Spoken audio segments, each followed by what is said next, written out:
Genshin account, dude, I think that's too dangerous. It's just one of those games I don't want to start swiping, and then like when you swipe in Genshin, you swipe. It's not like Valorant where like you swipe and then like, you know what I mean? It's like when in Valorant you're buying your skins, and in Genshin you're paying for the chance to get the thing you want, and that's dangerous a little bit. I'll be doing a little too much swiping. I have spent thousands of dollars on Genshin Impact, like not even on me. So I'm like, how did I end up spending so much on Genshin? To know that I've spent more on Genshin than I have on Valorant, and I don't play a ton of Genshin and I play a ton of Valorant, dangerous. So that's how I think I won't ever like be a Genshin like regular. It's like the work, sleep, friends cycle, and then add health, and it's still pick two, you know? You just can't do everything right all the time. I have a really hard time kind of abiding by that though, because I just can't do 12 hours in a day. Sure. That's terrible. But you know how people do that a lot? Adderall. Adderall, yeah. Yep. Oh, shit. Really? It's very common. It makes me worried. We're like using that as a way to do it. And like, especially when your brain is still developing, if it's not something that you specifically need. Well, if you don't have hardcore ADHD. Exactly. And you that don't can get be concerning. concerning. It's very easy to cheese an Adderall prescription. Yeah, well, everyone's got a friend in high school that has a prescription. It's like, Joel, just give me an Adderall. I just can't pay attention. Yeah, I had a friend that literally faked it to his mom and to his dad so he could sell it in high school. Yeah, he made so much fucking money.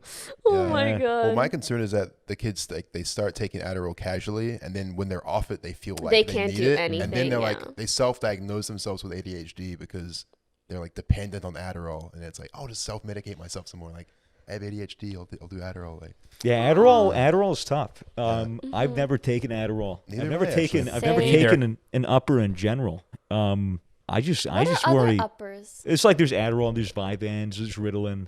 You know, things that are like more stimmy. I guess caffeine is caffeine's an upper, so, but not to the extent that Adderall is an upper. No, you know, Adderall makes you feel like tuned in, really on top. You could focus. You just hammer shit out.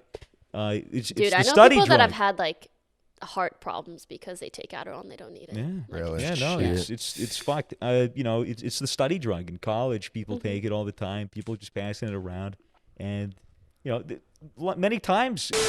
The fine craftsmanship, the amazing flavor like no other, the aroma, just sniffing a good whiskey makes me feel things, man.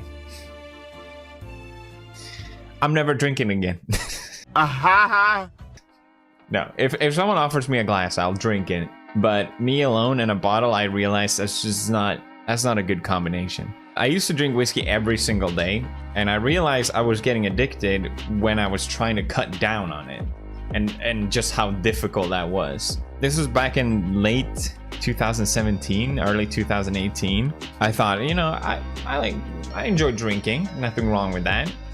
But it was also a time where I was starting to care more about my health. I had started working out for the first time in my life, and I thought, you know, if I want to live a healthy life, I should probably cut down a little bit. And for any sane person, that's very easy to do. For someone that was really getting into it, that was very difficult to do. And that's when I realized, oh shit, maybe I have a problem. And that's why I quit drinking. Nice. So, based on the motherfucking title, y'all are probably thinking, there's a question mark. I probably put a question mark in the title, so y'all are thinking, oh my God, he probably did it, he folded, he's a drug addict again. I'll get into that soon, I'll explain everything, don't worry. I'm very honest about what the fuck I'm going through with my life and like drug use and all that. And then here we are, we're chilling. You know, people might think I'm a drug addict or I care about it like that. They just will never understand my experience. Because, you know, I dealt with all the drug shit and I wanted to make a weed brand. I just wanted to make a bunch of different companies that I'm passionate about building. Recovery was just the name I wanted to choose for the brand because I just, you know, I was going through a lot of things. I know there's a lot of people that actually are drug addicts and like really can't stop that shit. If you have never done drugs, never done nicotine, don't drink sugar, like soda and shit, and all you do is drink water, please keep living that life. Just water and vibes, bro. And I do want to say, it took me, I wanted to do a single year without doing drugs. I didn't want to try nothing. I was like, bro, I'm really off this shit. But then after a year, I didn't like get a craving to do, okay, lean a little bit because like, I actually love the taste. But it was weird. When I got it, it felt like a chore to finish. And I was like happy. I was like, damn, bro, like I don't care about it the same way I used to. I don't get excited from it the same way I used to. And I was excited to actually get back to being fully sober, well, off Percocets, because I did do those too. Hello, YouTube. So the purpose of this video is to shed light into what I've gone through with ADD and ADHD. Taking Adderall for 6 years, maybe they should think twice before taking Adderall, and maybe they should focus on what they have instead of what was I saying? I was sentenced to a therapist. I had to talk to a therapist for 30 minutes.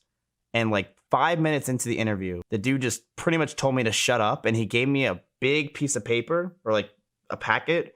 And he said that I need to take this test because he thinks I have crazy ADHD. I have crazy ADHD. That day he prescribed me Adderall. And I took Adderall for the first time. Scared. I didn't know what it was like. And I was like, holy shit. This is the most euphoric feeling I've ever had in my entire life. I felt like I was walking for the first time. I felt like I was engaging in conversations. I could talk to people. I was enjoying listening to my friends. But with this taking of Adderall, there's a lot of side effects that people don't understand until they really start taking it. To me, what sucked was I lacked two things. And one was creativity, and the other was my emotions. I was a robot. Taking Adderall every single day killed my brain. Because I took 6 years of Adderall. It's going to take a while for my brain to get back to normal, but I'm glad I stopped. And I knew that taking Adderall for 6 years, and I knew that that Mizkif, that Matt, was not me, and it was never going to last. And I'm so happy that I was able to get off of it, and I'm so happy that I am where I am today. I was working in a bar, and I was doing some crazy shit. Like, I was mixing, we're talking heroin, Xanax, drinking, steroids. Like, we're talking 4 different things. Hardcore. I guess any of those drugs, realistically.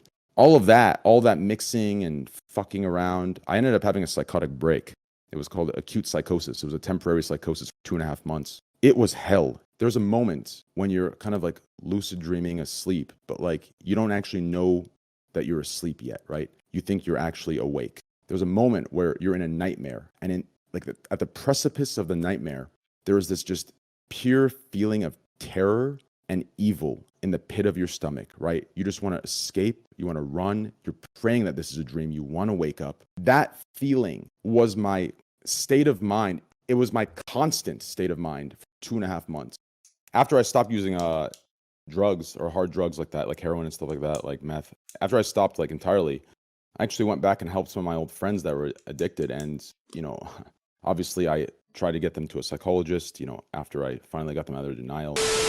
I remember sleeping through my Spanish final freshman year because I was playing Diablo 2 until like 4 in the morning.